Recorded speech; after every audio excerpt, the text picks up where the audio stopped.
Welcome to JustWannaQuilt, a research podcast coming out of Tulane University Law School, where we explore all kinds of things, stories about quilting, tools, field trips, maybe some famous quilters stop by, and, of course, a little bit of copyright thrown in just for fun. I'm Elizabeth Townsend-Guard, your host. I'm a law professor at Tulane University Law School. I also hold 2 fellowships right now, one at the Business School and one at the Newcomb Institute at Tulane. And I just want to quilt.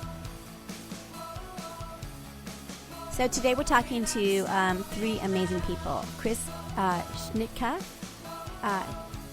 Chippewa Thomas, and Scott Bishop, and they're all at Auburn University. And their university and these 3 people, 2 professors and the director of a lifelong learning program, they just were remarkable. I love what the university did here and what these 3 women did. It's enormously amazing. I'm Christine Schnitka from Auburn, Alabama. I'm Chippewa Thomas. I certainly work at Auburn University and live in Opelika, Alabama. I'm Scott Bishop. I live in Auburn and work at Auburn University. Awesome. And we often ask this first question as well, since we are a quilting podcast that has been taken over by COVID-19, and but we still ask this question, which is, do each of you have a memory of someone sewing or quilting in your life that you'd like to share with us, just to sort of ground us on who you are? It's a question we ask everybody. So Christine, do you want to start? So I grew up listening to the sound of this machine. Nice. So we're on a podcast. So you just held up. What did you just hold up? Held up a Singer featherweight from 1955. Ah, nice. Yes. So I grew up awesome. listening to the sound of that machine as my mother made our clothes and draperies and Nice.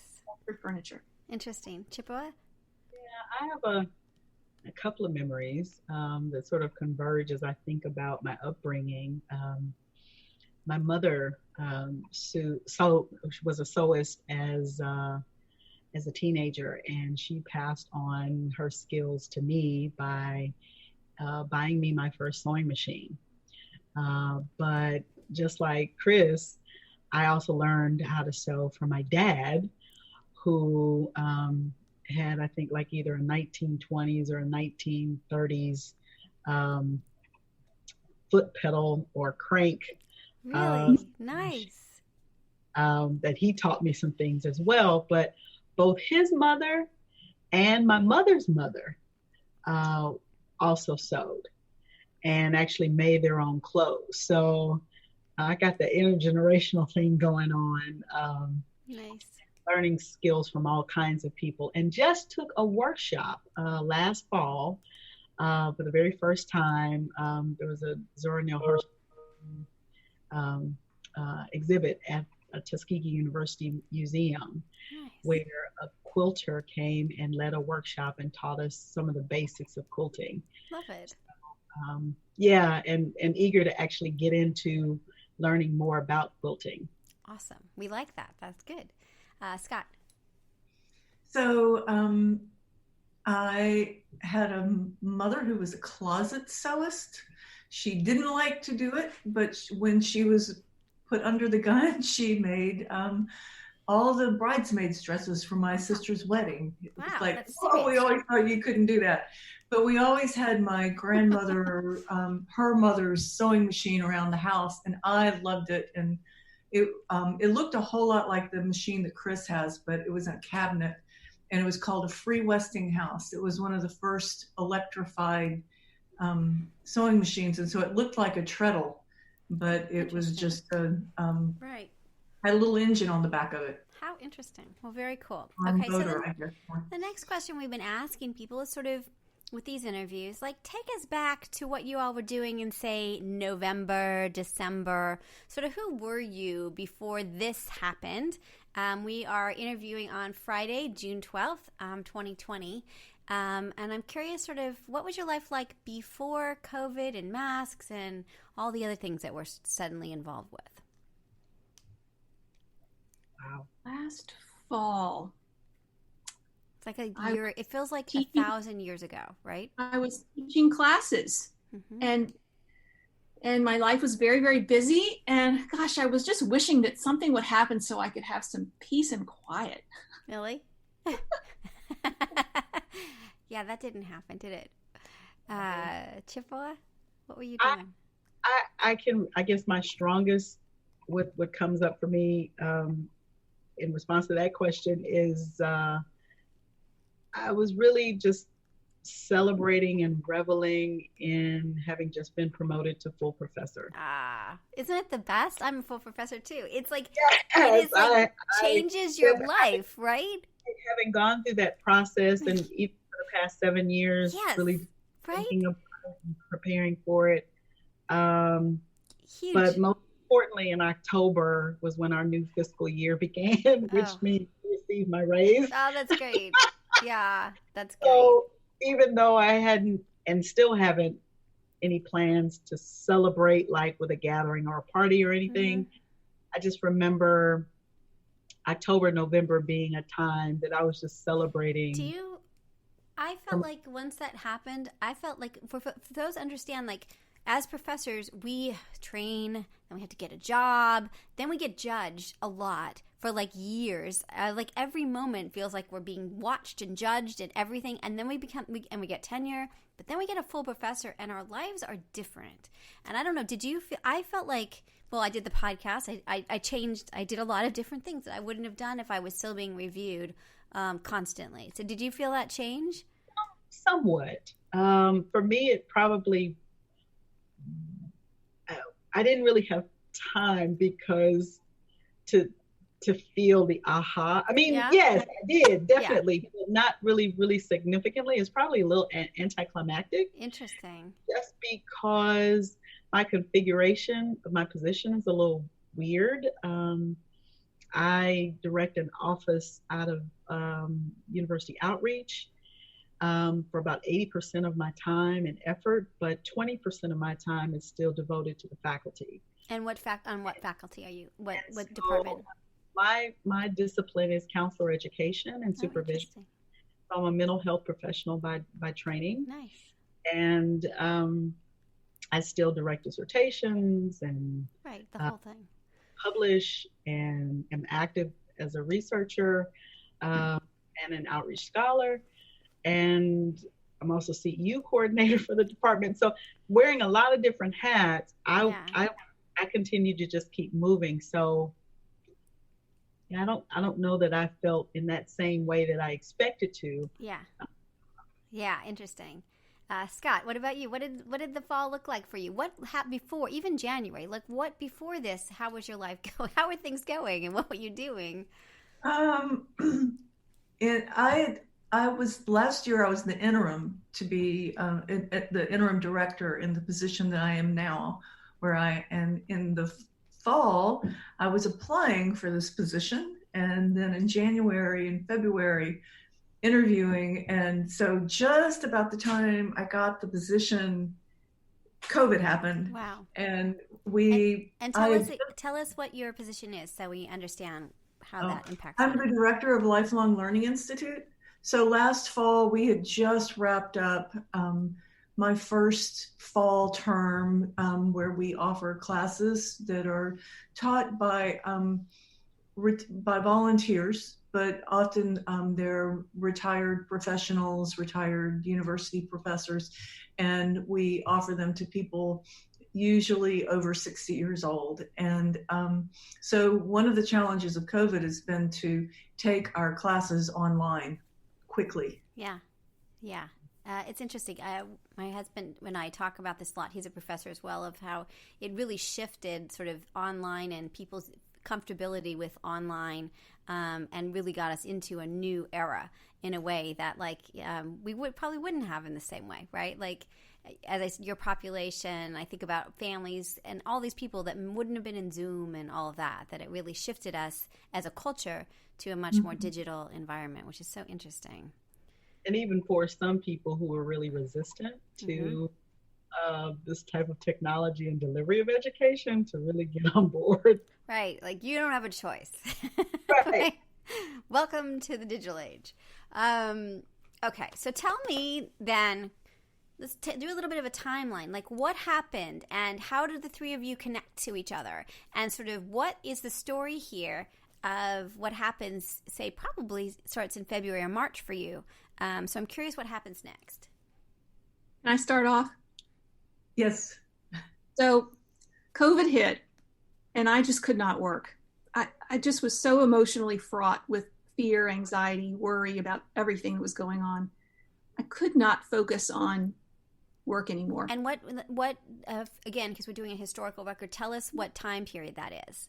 That was in late February. I'm a professor of science education. And I saw a posting on Facebook about making masks. And so early in, probably mid-March, I got my sewing machine out and started sewing masks. And it consumed me to the point where it was all I could do. I actually got on the phone with my department head and said, can I switch my allocation from research to outreach? Because I really just want to make masks for people. And he said, yes. And it was about that time that I found out that the outreach office, of which Chippewa is director, and the Osher Lifelong Learning Institute, of which Scott is director, they were collaborating to put together a mask making outreach from the university. They wanted to produce 10,000 masks sewn by people in their homes. And somehow Scott, who I've known since I was 17, figured out that I was sewing masks and asked if I would help produce a video demonstrating how to sew a face mask. Isn't that right, Scott? Mm-hmm. So she reached out to me and I collaborated with her on producing this video showing people how to make a face mask. And the three of us put our heads together and picking out fabric that we would purchase in the thousands of yards. And then we had to document how to wear a face mask. We had to decide on the pattern we were going to use. So I made 7 different patterns and gave them to the director of our medical center here on campus. He tried them all on and picked one out. What did he pick? It's a curved fitted face mask. It has a cotton knit interior and ties. He and told what's us on the not. outside? If it's in the cotton knit interior, what's on the outside? It's a quilting fabric that's got like an Auburn print. Nice. Orange and blue kind of theme. We picked out several of those fabrics. So the 3 of us did different parts in putting all this together. And then for me, after a while, I started to think, I put my research hat back on and started to wonder if other people sewing these masks were experiencing the same positive benefit that I was emotionally. Yeah.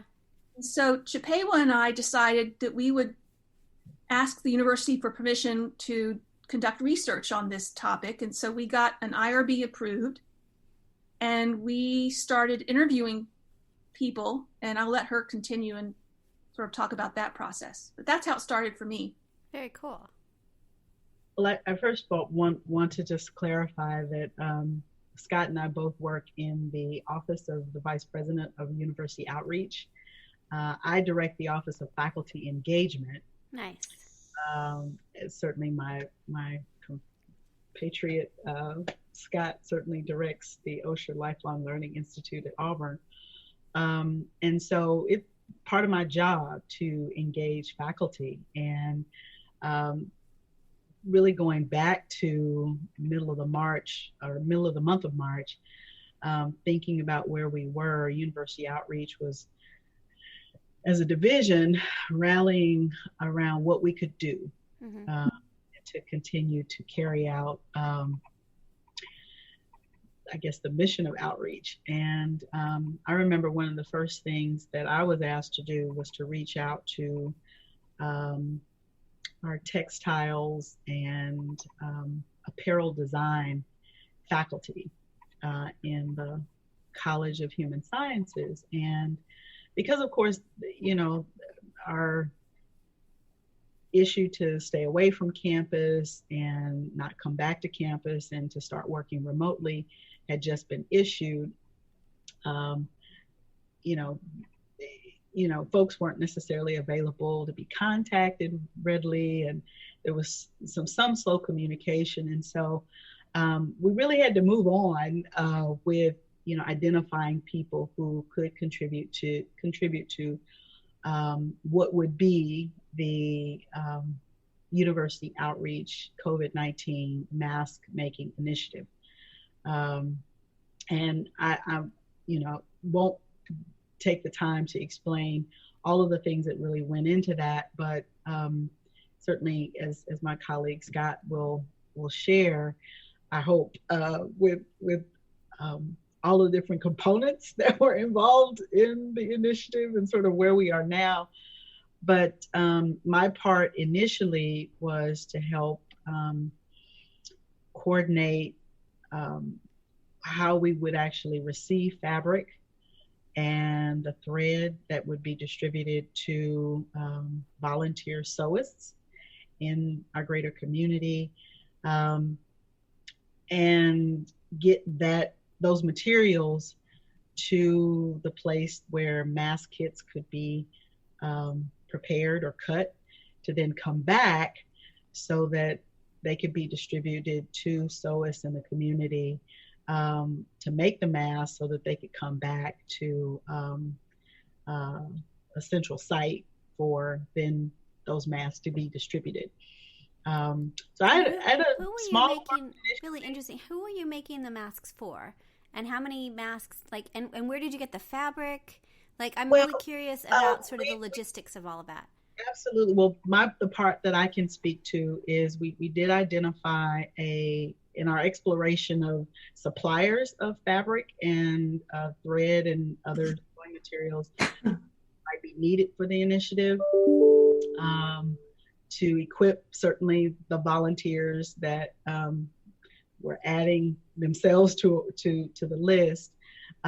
We identified a local sewing center, the Opelika Sewing Center, as at least a first place that we could explore maybe placing an order for fabric. Oh, that's great.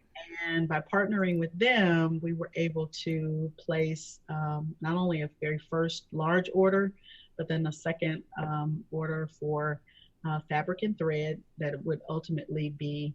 That's really great. And then you're helping a local community and a shop that I imagine was just thrilled in a time when they were going to be shut down to suddenly be working with you. Well, actually, sewing became a bit of an interest beyond the mask initiative to a lot of people in the community. So they were actually really busy. Ours too. Too. It's amazing, right? Yeah. Down, so much so that there were occasionally delays in orders because the supplies were delayed. So interesting. But I'll stop there and say that in terms of making sure we could explore again the different distributors, that one was the one that we ended up working with. That's really great. Primarily. That's so great. Yeah, it was really good to be able to partner with a local. How much fabric do you think so again, we're now at sort of documenting what happened. How much fabric do you think you ordered over the space of a couple months, I imagine, right? Oh, God, that's certainly over 5,000 yards. It's a lot or of fabric. About right. I've got the receipt somewhere on my laptop. I can look it up and send it to you. That but great. It's a lot. Well, we're going to ask you. We haven't started. This is the second. So we're doing the conference the summit next week, which we would love for you to be a part of. And then the next is our digital archive initiative to get all of these. We want a space where we're gathering as much as we possibly can and working with others to do that so that it doesn't get lost. So we would love more, whatever you want to add. You'd have your own folder, and we could add whatever you want. So, so that we have it as part of this amazing thing that happened in the spring, right? It is really remarkable. So I want to know more about the volunteers, and I want to know more about sort of what happened next. So, shall I talk now? Please. One thing that's interesting to sort of note about how this got started at Auburn University is our director, the director that Chippewa and I report to, Dr. Roy Rickers-Cook, who's the vice president for outreach for the university, goes to a president's council. I think right now it's daily. And the chief operating officer for the university was saying that his wife had gotten interested in sewing masks. And what about that? And so Dr. Cook brought it back to me, and I got him to admit this. I said, why me? And he's like, well, I thought of Ollie, and Ollie's the OSHA Lifelong Learning Institute. And I was thinking of older ladies, which turned out to be some of the volunteers, but there were also, we all know this, it's everybody. Many women of many ages. Yes. So he sort of asked me at the beginning to help coordinate it. And I've been on campus for a lot of years. I just took this new position, but I've been on campus as a faculty liaison in another role. And so I did have some connections on campus. Also, in that meeting, when it was brought up, like, what could we do with this idea of the homemade masks? The head of the School of Industrial Design said, well, if you want to make a lot of masks, we have the capacity to cut a lot of fabric with a laser cutter. Really? So I got in contact with him. We had already established with Chris a pattern we were going to use. And we just said, get some t-shirt material and we'll hand you some fabric and see how it works out. And they did a trial run and it worked. So they set up a little sweatshop. It's what it was. I mean, it took them a month to cut 10,000 kits. Wow. And they made all the pieces were cut, including the fabric for the ties. Wow. And then we produced with Chris and Chippewa the instructions, and we photocopied all of for each packet we would put together a set of instructions. In the meantime, I'm aware of the project that Chris is already involved in called East Alabama Mask Makers. So I know that there are people out there sewing. And none of this could have happened without all of the resources of the university coming together like this. So it's remarkable. I mean, I'm amazed. Like, do you think there were other universities? Like, is this an anomaly, or do you think other universities? Because I know Tulane, that wasn't happening at Tulane. They were like nice. I'm nice that you're doing that, but and they gave us a little bit of money, but there wasn't an effort the way you're talking about, which I think is incredible. And I wish that was. I want to come live at your university. But what do you think it was unusual, or do you think that did you hear of other universities also sort of doing what you were doing? I have not heard of it from any place else. Me either. That's we remarkable. had it took 10 days, and they made a video of the director of the medical center talking about the need for wearing masks. And then a video of Chris making the mask, like an instructional video, and that got posted on the university website. Right. And then there were all these there wasn't just one story. The Office of Communications and Marketing kept pushing the story, and we ended up with, there was a link on the website where people could click and send us an email that said, I want to sew. So we actually had sewists from all over the country. That's so cool. Most of them were in Auburn and in the Auburn area, but we had a good number in the state, and then a nice handful out beyond. And was it alumni? Was it parents? Was it students? Like, do you get a sense of the all metrics? Of the above. All of the above. Very interesting. I love your story. I really just want to move to your university. I think that's great. Our university was okay. They gave us money and they kept doing stories about us, but they didn't really understand that we could I kept saying that, right? Like, we could do so much if we all work together, and like the alumni and the parents and the kids that are at home. Like this is a moment to bring the community together, and it sounds like that's what you did, is bring a community together to sew. And as Chris said, sewing is healing. Like the act of sewing, the act of giving, the fabric itself, something about the fabric, like holding that fabric is, I don't know, for me, my worries do go away as well. A little bit. I am a little less stressed when I'm sewing.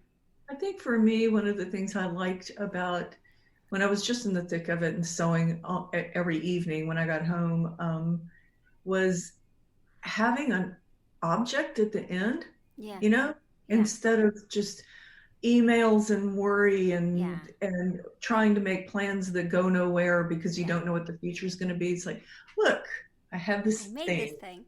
And now I can give it to someone as a gift. Yeah, the most amazing, because we did the same thing. We sent it. We had local things. We sent it nationally. We sent it to students that we knew. We sent it to family. And to make something here in New Orleans, and then suddenly see pictures in Hawaii or wherever, Wisconsin, wherever we sent them, was so meaningful. It was like a way to keep connected to people. And I imagine that your alumni and friends of the university felt that as well, that they had a place that they were connected to. At this time when there was so much stress and confusion and worry, that you really came through as a university in amazing ways. For me, seeing people in the community as I was out and about, not very often, but when I did go out and see them wearing a mask, that I know came from this initiative. Yeah, that's huge, right? Yeah, huge. I don't know if that impacted other people, but that was a significant thing to see. Yeah. Now, are you all still making masks, or has it quieted down as industry? Because we've seen as industry has come in, there are more opportunities, but there was that gap where there weren't masks available. So I'm curious where your project is at this point. We are still receiving masks that people made, but we quit cutting. We really toyed with the idea of cutting another whole 10,000. But I felt like there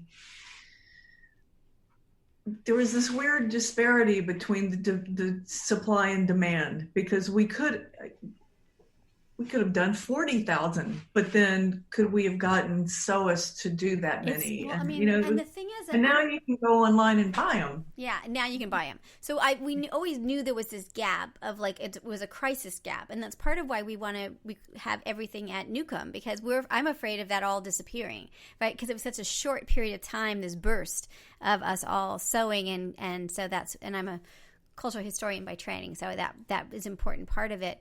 But there was also a lot of burnout. I mean, I don't know, Chris, if you felt that way, and Scott, like, I made a lot of masks, and it was exhausting. Like, there was a point, just like the keeping it up it was just a lot. So I was okay that the need dwindled.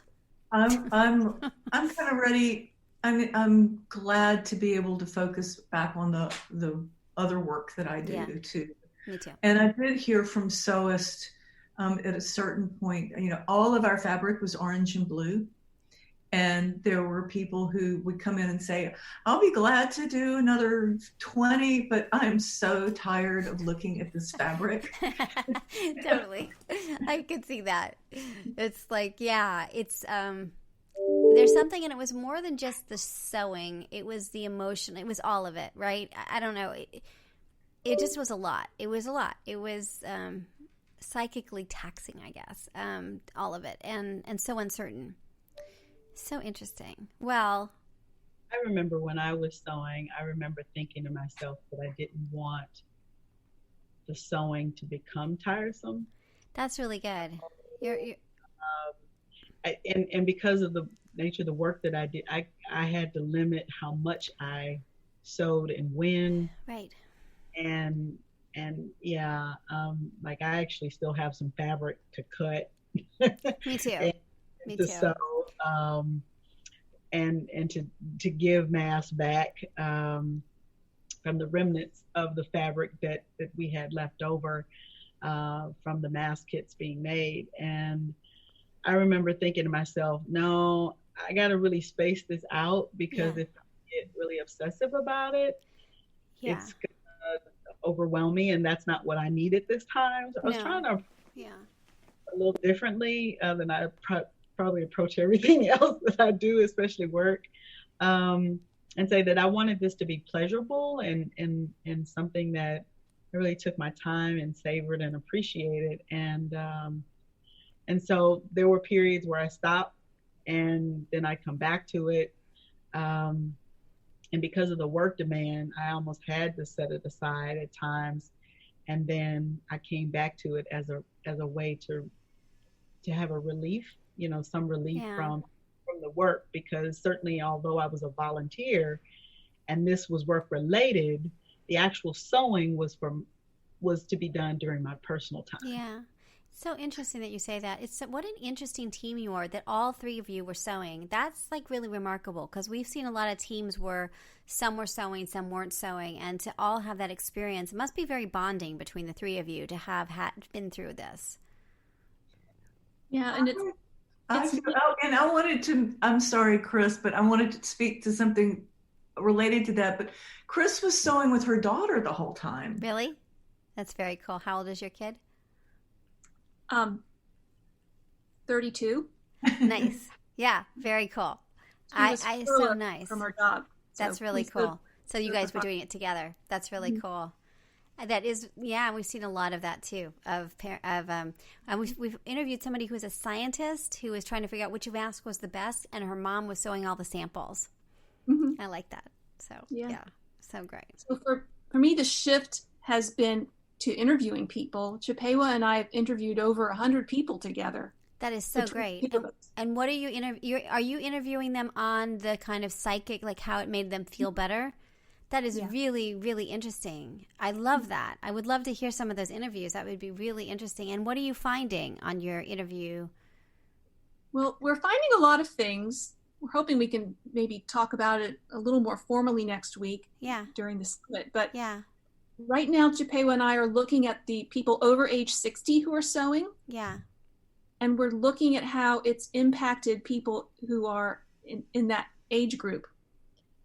So some of them are retired and some of them are not retired.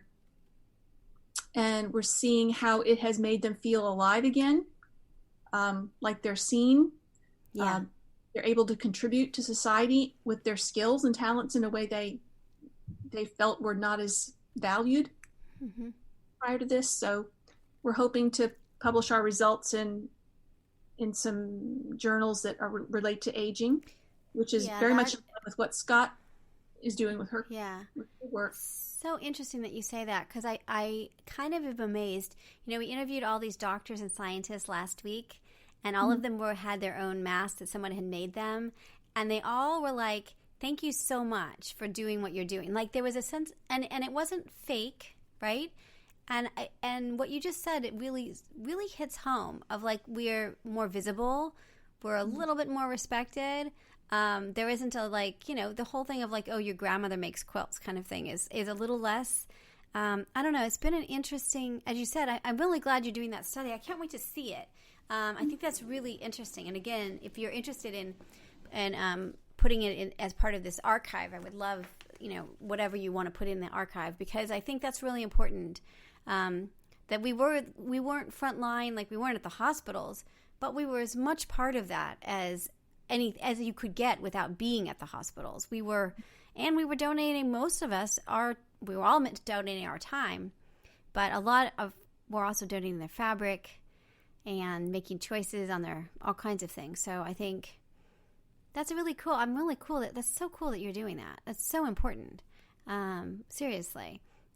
Do you see that now that they're done, that we're not making masks right now? Like, what are your thoughts about that? Do you think it'll go back? Like, is it sustainable, that notion of like, you know what I'm saying? Like, what happens to all of us that were sewing now that we're not sewing?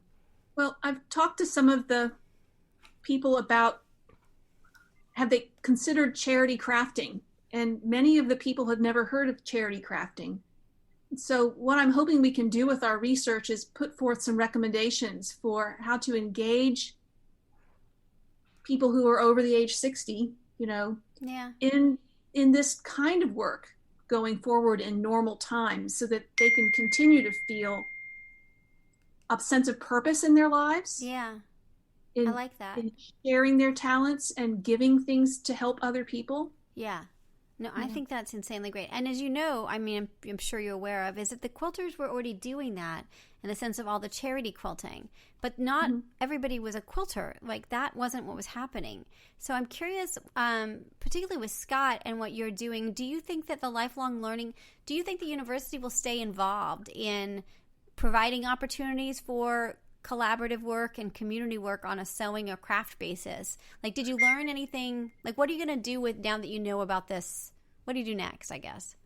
Well, now that I know that Chris is thinking down the road, I can say, well, yeah, that would be an awesome project for Ollie to be doing, is working with Chris to pilot something, get people involved in doing some community connections with other senior citizens in our community, which is part of one of the things I was working on up until COVID happened, which was sort of trying to connect our Lifelong Learning Institute with a senior center in town. So we have things to talk about. That's awesome. I love it.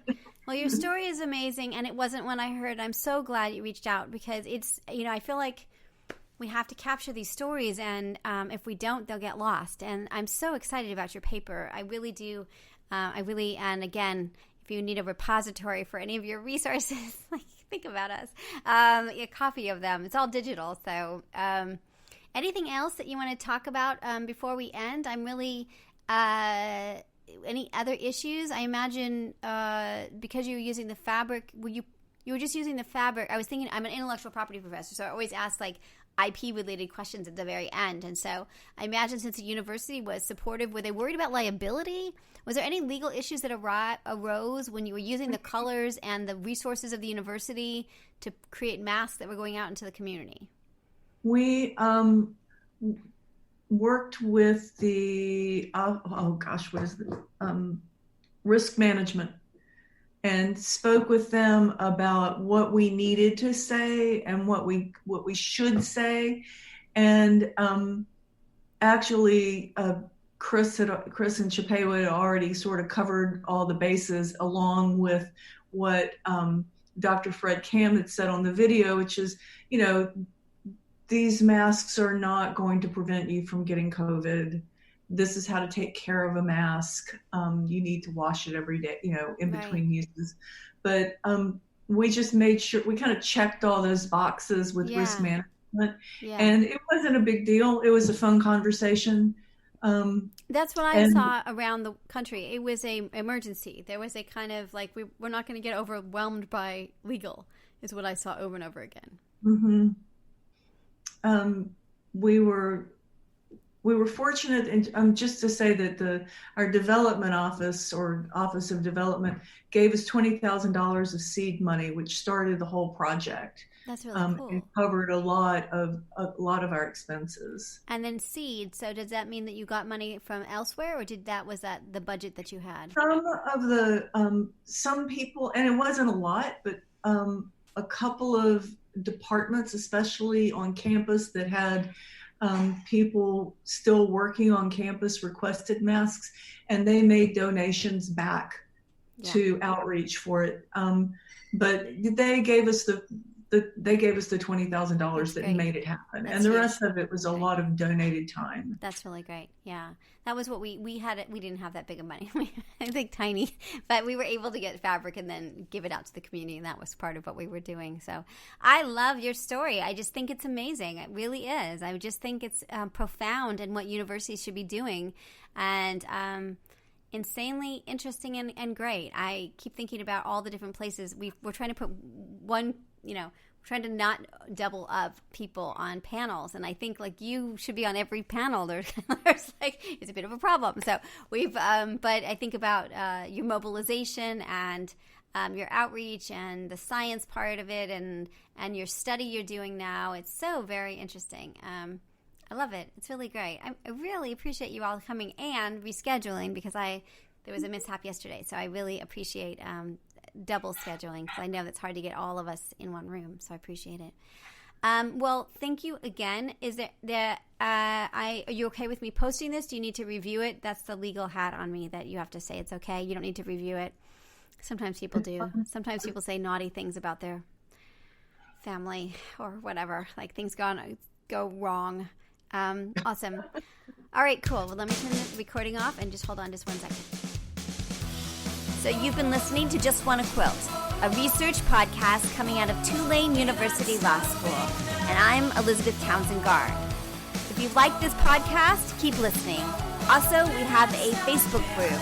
Come join us. We talk about a lot of things. We also have an Instagram account. And of course, most importantly, I really hope you get a chance to quilt today.